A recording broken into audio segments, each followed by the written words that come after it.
Moving now to Ecuador, following the massive rally on Saturday in support of labor reforms, an opposition march was held yesterday in Quito, Ecuador, for their demands. Here's our correspondent Liz Sherfius.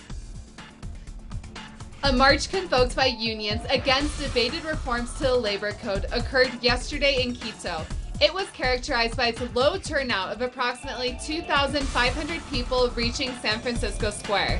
This comes in light of the massive rally held in favor of the reforms in Guayaquil on Saturday, with an official estimate of 100,000 people. The reforms seek to increase the rights of workers by taking actions such as incorporating some 1.5 million homemakers into the Social Security system. It is unheard of to be opposed to a reforms package that includes, for example, eliminating fixed contracts. This is unheard of. My God, if I was not living, I would not believe this. But it's ridiculous that the leaders of the United Workers Front, at least a part of them, are opposed to this reform. To be opposed to legislation preventing the firing of pregnant women and union leaders. I also think it's ridiculous that there is this new treatment we are giving to the firing of LGBT and workers of ethnic minorities.